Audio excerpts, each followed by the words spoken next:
Oh, we never decided who's going first. I'll just do it. I'll just do it. I'll just do it. This is what happens. Talk about rusty. So rusty. I'm Phil Rickaby, and I'm a writer and performer, and I'm also an introvert. And I'm Jess Gorman, and I am a writer, performer, and an arts educator, and I am an introvert. And this is the Introvert's Guide to.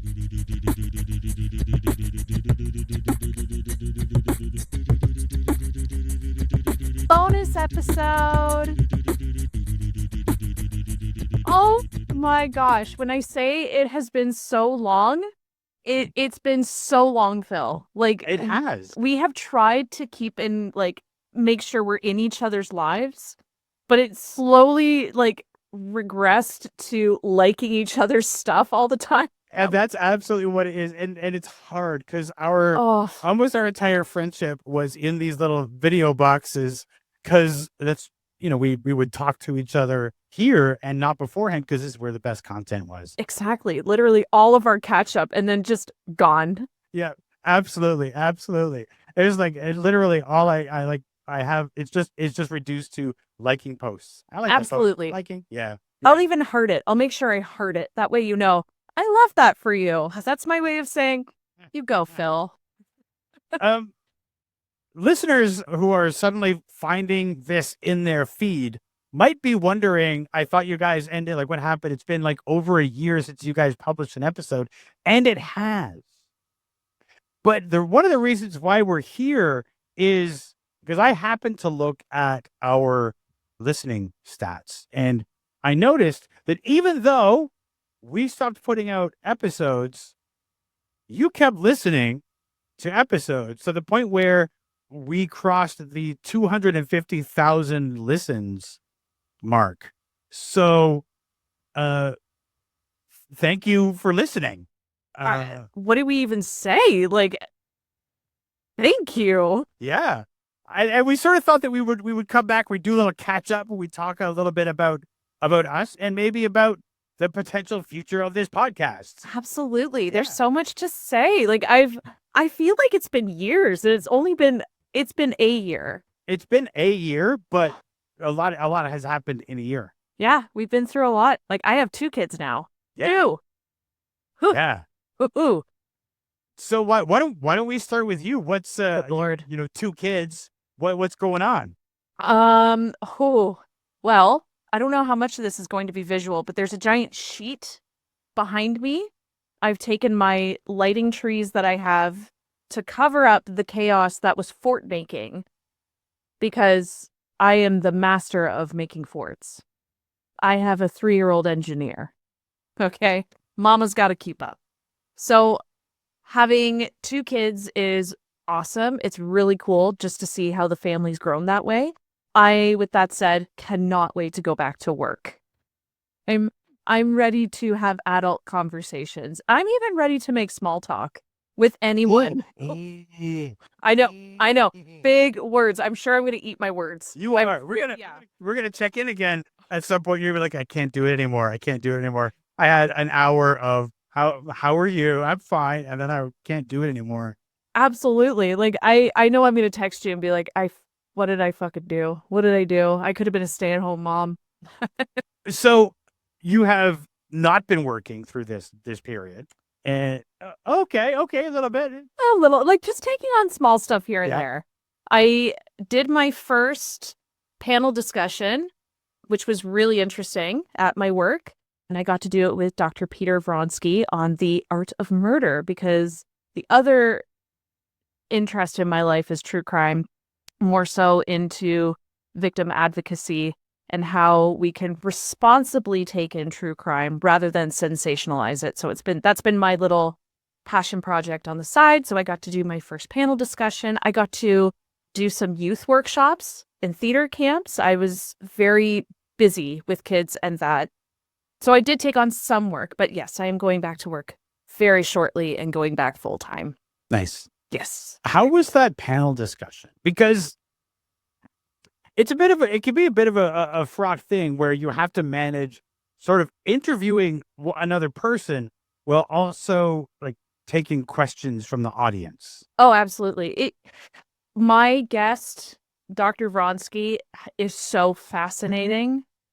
He has so many stories, and he's in discussions every single day with a serial killer. So I didn't have to do much.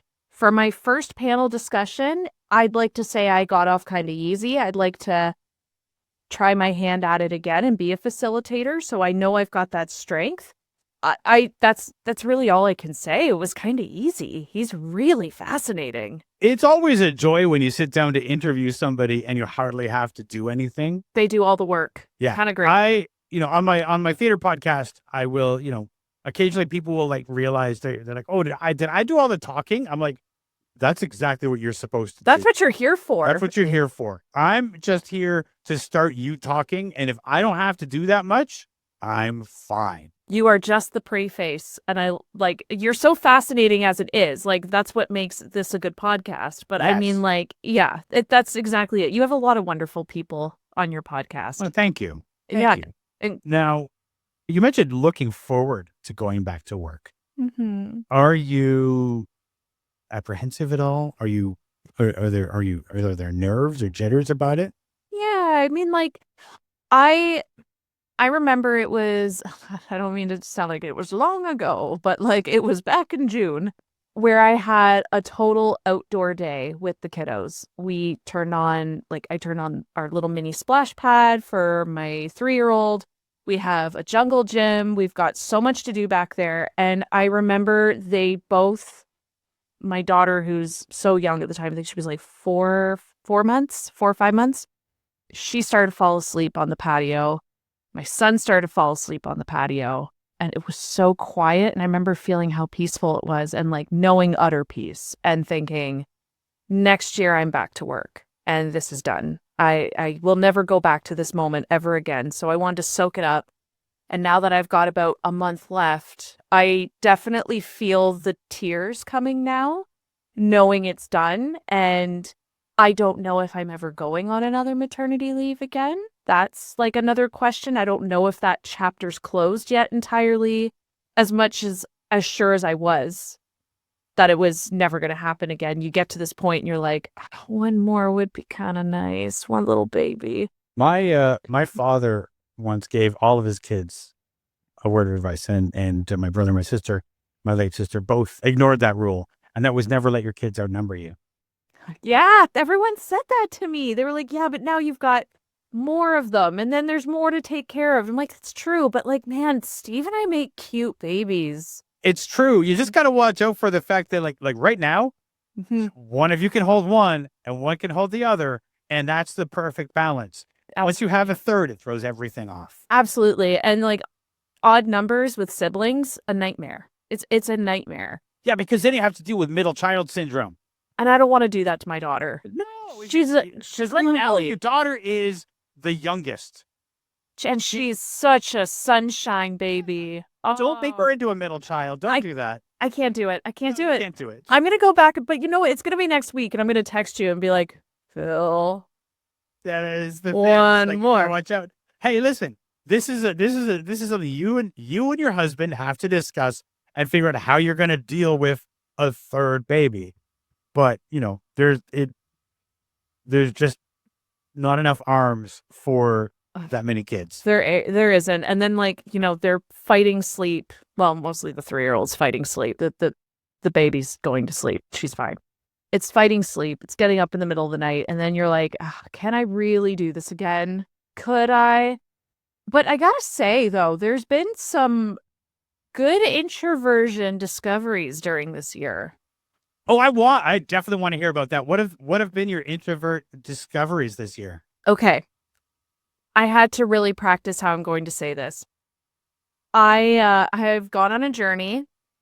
I need to start by prefacing this whole thing by saying, I don't want to piss anybody off. Okay? I'm not here to do it. Fed is best. I just want to start with that. Okay? My first time around, I could not breastfeed. Couldn't happen. That's fine. That's fine. Formula fed. I have a healthy boy. It doesn't matter. I gotta say, though, breastfeeding, hard. But let me tell you about going to parties with my baby. and I get to leave for like half hour to an hour and no one bothers me. Quiet. Phil, you could hear a pin drop. It's gorgeous. It's like, I think about it, I'm like, I couldn't do this the first time around. I get to like mentally relax. I get to just be on my phone, shut off. She's quiet. She's happy. She's got a boob. She's good. Like I'm just in heaven right now with how quiet and no one will bother you. I heard people coming up to the door and someone going, "Oh, don't go in there. She's breastfeeding.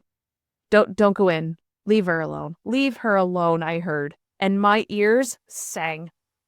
That was the best thing. I got it. If you are able to do so, take advantage. Oh, take advantage. So you think that you missed an opportunity with your first child though to like indulge in a bit of a white lie in order to like get that anyway? Like I have to feed the baby. You guys got to be quiet. I got to feed the baby. Give me some space. I Um, I think I did it with like total strangers, but like I wasn't able to do it at family gatherings because like listen, I'm Irish. Word gets around real quick. If there's no privacy, no one is going to talk about it. But word's out they're just there. gonna magically know about it. They just magically know. So it's like Osmosis of rumor. Yes, yes, yes. absolutely. But I mean, there was so little opportunity to take advantage of that with strangers. Like, not that I'm that person anyway, but like, yeah, I definitely missed some opportunities. Yeah. I had a question for you, an introvert question.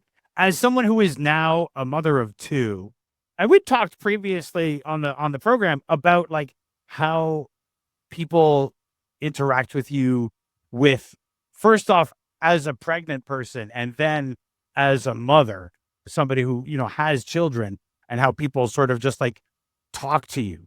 Now that you have two, is that doubled? Is that issue increased or is like what's the situation now? Or have you learned how to deal with it better? It's a really good question. Actually, it comes with a lot of emotional strings. So the first time around when I was pregnant, everyone fawns over you. No one gives you personal space. No, everyone's got all the advice in the world. They've got stories that they want to tell. I know almost everybody's labor story and it's all horrific. Like it's all traumatizing. And then you have the baby and people show interest still, but a lot of the time it's over the baby, not so much over mama, which can be hard. Suddenly the caring stops and it's all about when can I see the baby. And then you have your second pregnancy, and people ask you, "Oh, is this your first?" And you're like, "No, it's my second." And the interest just, that's it, just stops. And you're like, well, fuck me, I guess. Really? It's like, oh, not your first? I don't couldn't give a shit. Literally, they're just like, "Oh, you're an expert. You're fine." It's like, okay, that's good. Listen, I'm only interested in talking to you if this is your first baby. If this is your second baby, go fuck yourself. I'm done. Yeah. Absolutely. You're on your own, lady. Like, and then people see you with two kids in public, and I don't so much get like the, "Oh, how beautiful." Like, I don't get that anymore. It's more like, back away. Everyone back away. Let her through. Let her go. She's got chaos. And so people will always try to get me out of the store fast. Like, and I don't have chaotic kids. Like, I've had times where, like, maybe my toddler's acting out. People, like, try to look away fast. I've never had a total meltdown in public. I'm very lucky for that. Like, I've witnessed them before. And obviously, I do the same thing. I just mind my business and walk away. But I've had times where, like, maybe my kiddo's acting out and people will work really hard to get me out of the store in the nicest way possible. But like, it's just, I find it with two, it got more isolating with people. A lot of people didn't know how to relate to me anymore, which is kind of hard. And the conversations were scarce. Like, I don't blame anybody. Like, my friends are still here. I still have my core group of people, but like, the friendly acquaintances don't reach out anymore like they used to. My work colleagues forgot about me at one point. They were just like, "Oh yeah, you're coming back at some point." Like, it, yeah. Yeah, it's different with two for sure. Sure. I think it's a weird thing when because I two kids, yes. I think some of it is, people see a toddler coming in, everybody, especially if they work in retail, you ever you've seen the terrible things that toddlers can do sometimes. And I think some people, they're just like, I'm backing up. Yep. I'm out of the way. Yep. Because a kid, a tantrum can be a scream, but can also be like a complete, like, throwing themselves in a direction. Yep. The kicking and the screaming. Oh my gosh. I think the only time we've had like a really bad I'm sorry. Sorry, it doesn't bode well for Steve, but the one time we had a horrid meltdown, this is the only time, was last Christmas, and I was very pregnant, very fed up and done. We were waiting in line to go see Santa. Yeah, it's about to get bad. And we finish up. There's a picture of my kiddo looking good, big scowl on his face. We're leaving, and I have to wait in line because my kiddo suddenly decided he was fed up, overstimulated, and he needed to get to the car, and he only wanted daddy to take him. He did not want me, which is shocking. Firstly, very shocking. To which my husband scoops him up and is walking out the door with him. And that's the point that my kid decides he wants his mommy. So he's screaming, I want my mommy. I want my mommy. Take me back to my mom. And people are staring and very concerned. There was one guy that he mentioned actually like loitered close by. And he was like, I can't be mad. I do the same thing. Like, so you can't even take offense to. No, I mean, there's some guy who's like, am I witnessing a kidnapping right now? Am I going to get an Amber Alert in like 10 seconds? Like, oh my gosh. So, yeah, people see a toddler and they just want to help you. Like, sometimes they don't take pity on you. They don't, except kids. Not everyone likes kids. It's a reality. And that's a fact. And you have to You got to live with it. You got to let people not like kids. Absolutely. Yeah. Yeah. It's been so long. Huh? I just had this moment of being like, this is an out-of-body experience. Yeah. So that's kind of it for me. I don't exactly know what creative projects are coming yet that I can say. I've got a couple of things on the move, but I don't want to put it out there yet. Of course. And that's all I will say. How can you, right? No, of course. When it's too early, it's too early. Yeah. I mean, of course, there's always the question when you are, not only going back to work, but like trying to go back to your creative life, having had a second child. Do you have your plans for how you're going to navigate that? Oh, no. Like, let me put it to you this way. I haven't been on my ADHD medication in over a year. It's like the organization in me is so rusty. Like, I have to practice getting up early and getting two kids out the door and myself ready for work, drop off at daycare, and off I go. Past that point of what organizing and planning how I'm going to execute my creative endeavors is anyone's guess. So you basically have to do like a morning fire drill, like a practice, like Yep. Here's how it's gonna go. Absolutely. Absolutely. I have to and I already told my 3-year-old, listen, mommy ain't gonna be in a good mood, and we got to be okay with that. I'm not mad at you. I'm not mad. And like, we're working on communication. My kiddo is so, just to brag about him for a second here. Listen, he's a 3-year-old. He can be a butt. What 3-year-old isn't? But regardless, he's getting really good at using his words. It's really good. That's great. It's so good. That's so good. I can just tell him, like, look, buddy, I'm tired. I haven't had coffee. Mommy needs a nap. And he's like, it's okay to need a nap, mommy. It's okay. Thank you for using your words. And I was like, what did I do right? He said to you, "Thank you for using your words." Well, okay. Yeah. He said he's sorry to me. Like, if he's done something, he'll come up and be like, "Hey," literally, like, "Hey, I'm sorry. That wasn't okay." And I was like, I let you watch Miss Rachel once, okay? Once. She's a miracle.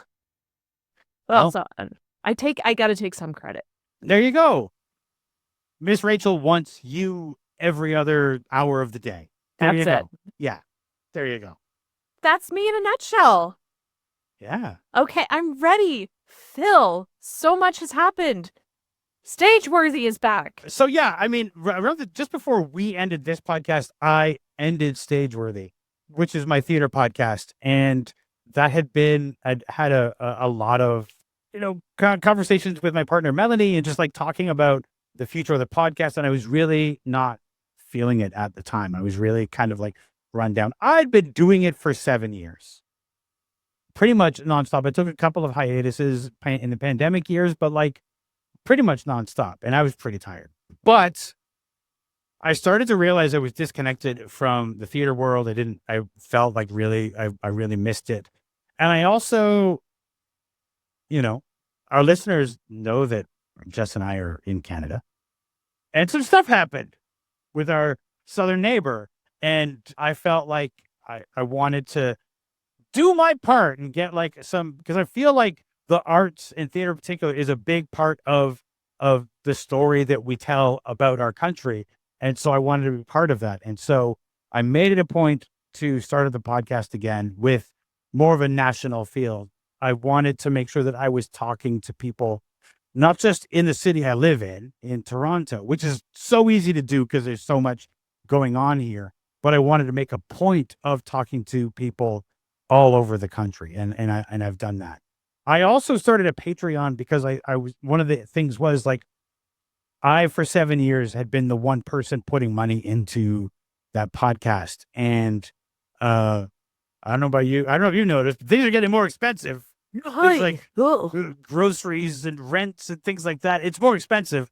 And so I said, listen, I would need a minimum of this many people to back the show at this rate on Patreon to be able to restart it. That would cover my cost. And enough people did it, and so I started it back up, and it's been great. I stopped at episode 400, and I'm already up to episode 440. Damn.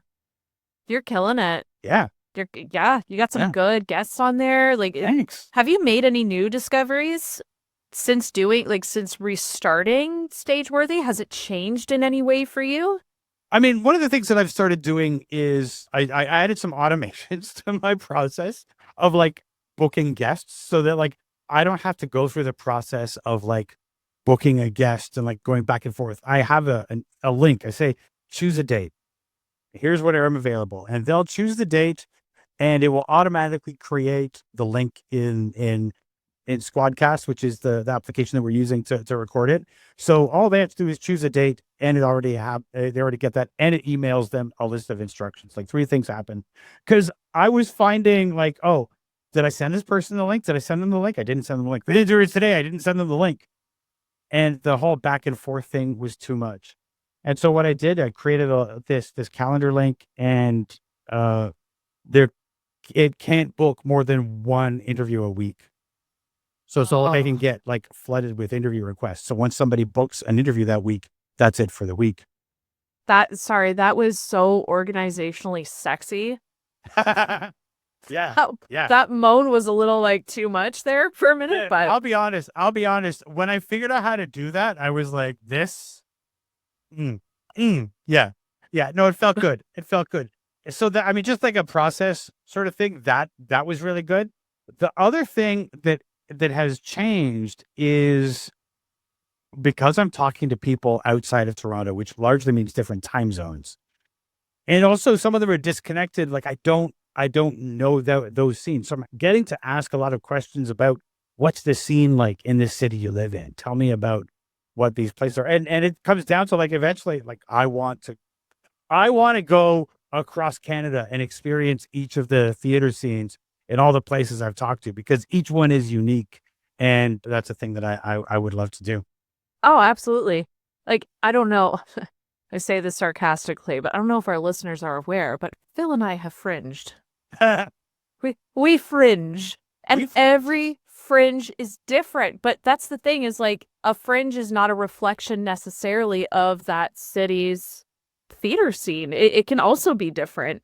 Absolutely. That's one of the interesting things. A fringe festival, which is, again, for those who don't know, a fringe festival is a festival of independent theater in Canada, chosen by lottery. So everybody who's in the fringe, that's random. So it could be anything. But the things that each city wants to see is different, right? Edmonton loves comedy, sketch, comedy, you name it, that they love the comedic stuff. They're not so much on the serious side. Toronto likes it weird. Toronto just likes a weird thing. Like, everything works, but if it's weird, Toronto's into it. Montreal, kind of sexy. Oh, absolutely. It's sexy. Like, it's equivalent to like smoking a cigarette outside the club. I mean, like, listen.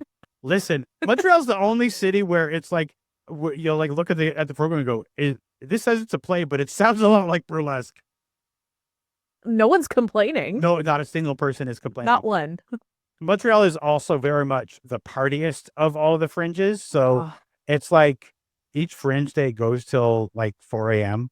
because the fringe ends. They have a big variety show at the end of each day, and then people dance till 4 a.m. So it's just ridiculous. But just like the fringes are different, the theater scenes are all different, and the stuff that they're putting on is different. So I'd love to check that out. Are you working on anything currently? I'm working on two things. I have a show that a play that I have been working on for over a year. I submitted for the Toronto Fringe Festival. By the time this goes out, I don't know if the lottery will have happened yet, and maybe I will get that into the Fringe this year. So there's that. And then there's a second play that I just sort of started. I'm sort of noodling around with it. It's nice to have one in revision and one in the early stages of creation, which is the more fun part. The creating is the fun part. Editing, I like, the revising is like my torture. Fuck editing. Just gonna say that. Listen, all writers are the same. I hate the editing part. I know that it has to happen.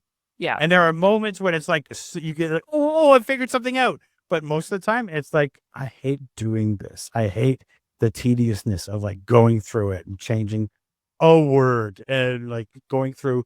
Oh, wait, did I forget to mention this earlier? Every page. Yes, I did. It's just a pain. Oh, absolutely. Like, I love like, this kind of sounds stupid, but like, I love the note-taking part. I just love making billions of notes, and I love compiling it, and you physically see your play being built, your ideas literally coming to life. It's actually sitting down and writing. That is the laborious thing that I can think of, is now translating it. I can make dialogue, no problem. Dialogue, I hate to brag, but I don't. It comes naturally to me. I can just make dialogue. It's now getting my idea and everything in, and then you get to the editing process, and you're like, the fuck did I just write? Like, yeah. I tried. I did not smoke during this. No, we obviously write it different ways. You are a planner. I'm a pantser. I write by the seat of my pants. Oh. So it is like but to me, it's like I'm discovering where the play is going. Right. And then I get to it's fascinating and exciting. And then the first act of revision is to go, okay, so that's where the play was going. Now I have to make it look like I meant to do that the whole time. And you got to admit, you love hearing your play being read for the first time, but you also kind of hate it. I love it and hate it. I love it because I'm excited. I'm like, great, I get to hear the work coming out, and it's awesome to get these people in a room, and we're going to have a great conversation. But then I hear it, and I'm like, I don't think I meant to do that. Yeah, it's pretty rough. It's pretty rough when it's read for the first time, and suddenly you go, oh no, that does not sound. That is a clunky sentence, and I have to cut that down. And why did I say that? Why did I say that? You just think these notes that you end up writing, just ridiculous. Everywhere. Ever. Where did we go? Where do we go? I don't know. I don't know. It's been a while. Yeah. I mean, last year, if I don't know if we were doing what I remember when we ended, but last year I was getting ready to do my Christmas horror show at the time we were finishing this off. And I did that and I was quite happy with how it went. The good news about that is like people have been asking me, so you're doing another one this year? And I keep telling And you would have heard already. oh yeah, that's true. Yeah. I don't have the money lying around to do that. Again, we've been talking about how expensive things are. The arts are also expensive to do. Yeah, they make it a little inaccessible. Theater rentals, even when you go to the more affordable places, it's still like, oh wait, I have to pay rent and do this show. So it becomes like you're really stretching yourself, right? Oh, absolutely. And like I've tried myself for these little projects I'm working on to do it in a way that's A, almost free, and B, whoever's involved gets paid. And that is almost an impossible combination. It is It's almost, it is. impossible. It is. Yeah. I mean, that's what fringe festivals are great for because Yeah. the overhead is a lot lower than producing on your own. Yeah. And it's a little easier to get an audience because there's a focused audience at the time of the Fringe Festival who's like, I'm going to Fringe rather than trying to convince people to leave their house and go see a show, which is an entirely other struggle. I think one discovery I've made about myself, and you're all going to be shocked. I think I'm done writing plays. Really? I think I'm done. I don't know, like it's been 2 years and like I have ideas, but it's never gone past oh, this is a fun idea. And usually back in the day, I would go, oh, this is a fun idea. And I'd write it and I'd get sucked into it.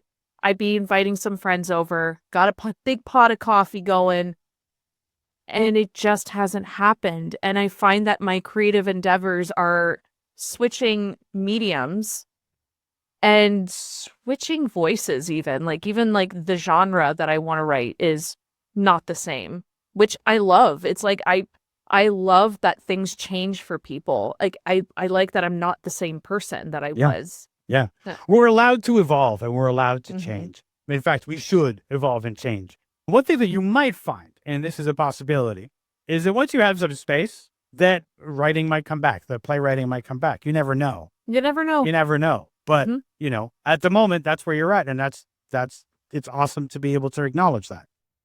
And you just never know where things go. Like a certain podcast. You never know. You never what know. happens. I mean, here's the thing. This is the part we should talk about this podcast. This is my segue. Did you like that? That was a nice and clean. Segue. Thank so you. Clean. Such a clean such a clean segue. When we were doing this podcast, we were doing it at a rate that it was set up. The release dates were set up to be more manageable for me because I was doing a weekly podcast and there was no way I could do 2 weekly podcasts and edit those or without going crazy. So it was every 2 weeks. But given the situation that we're in now, we've been sort of chatting around whether or not we could keep this going. Yeah. We were tangoing with the idea. Yeah. Yeah. And I think that if we were to do it, and again, we want to hear from you, listener. Please tell us if you want new content from us. And if you're happy with what's there and you're like, no, I don't need any more, that's okay too. But That's still okay. tell us. Still tell us. Oh, We want 100%. to hear from you. Please still tell us. But the question that we have is, if you want more, are you good with once a month? I feel like, I don't know, listeners. I feel like the contact we've still been receiving from you tells us that you might be good with once a month. Yeah, I think maybe. But we're curious if you think so. Also, here's a question. If we were to do it again at once a month, would you be willing to help us make it? Mm-hmm. Because, of course, although you can listen to a podcast for free, it's not free to make. There are some costs involved. And so if we were to have some way that you could help us make it, financially, would you be interested in doing that? And if so, is there anything from us, extra content, that Yeah. would perk your interest? Yeah, absolutely. So we're really interested in that. You can find us we're not on Twitter anymore, but you can find us on Instagram at Introvert Guy 2. That's the number 2. And that's so smooth, by the way. If you're watching the video, just did like, as I said, the number 2 was like, it's so smooth. You have no idea how many times I practice that a day. So good. But also, if you want to email us, you can email us at introvertsguidetostuff@gmail.com. We'd love to hear from you about that. Or just occasionally people email us and tell us their stories about how they found the podcast and just generally about being an introvert. And we love that too. So if you want to share that, either way, Instagram or the email, we would love to hear from you. It makes my day when I see a text message from Phil. And then it quadruples after that when I see a listener, like a long email. And I'm like, oh, I'm locked in. Who messaged? What'd you say? Like, we have never once, and I don't want to say this, like, I don't want to jinx anything here. We've never gotten horrid feedback. Like, just the feedback we've gotten during this time when we've been, like, we had our final episode there, it was just something that's always made me well up with just good feelings. Like, it was genuinely a sad moment when we had our last episode. I was so mixed in my feelings of like, wait, can we do this? Can we go back? And it was just not the right time with everything that was going on. And I'm glad that we had that open discussion and we approached it with such care. And the way that you listeners have supported us with such care was such a reflection of this little community that we have, as small and mighty as it is. And it's mighty now with 250,000 listens since 2018 when we started. So hearing from you is such a joy. And it's such a beautiful thing. Don't ever stop writing to us. Like, as introverted as we are, we want to hear from you. Absolutely. And if you're an introvert listening to this, text and email are the best ways to communicate. The best. And voice notes. Oh, when I discovered voice notes, I can just spill my thoughts into the ether to my friends. I've done it to you. You have done it to me. I did, and I loved it. And I was like, great. And then you can respond back. And I can listen to it at leisure. There you go. It's perfect. So for you listeners, text and email, let us know. Like if once a month is good for you and you would really be into that, we want to know. And also, we don't have a plan for it. I just kind of threw it out there. But if you wanted to back us financially in some way, we'll set that up and get that going too. Again, we do this for free. We don't get any kind of financial compensation. So if you wanted to, we'd be okay with it. Things are expensive. Them grocery bills. And I'm just buying for me. You're buying for like two growing kids and a husband as well as yourself. So good Lord. Help a mama out. Yeah. All right. Well, Jess, man, I missed this. I miss talking with you on a regular basis. I miss you too. Let's not let a bonus episode pass us by. There you go. All right. Thanks for listening, and maybe we'll see you again soon. Maybe soon.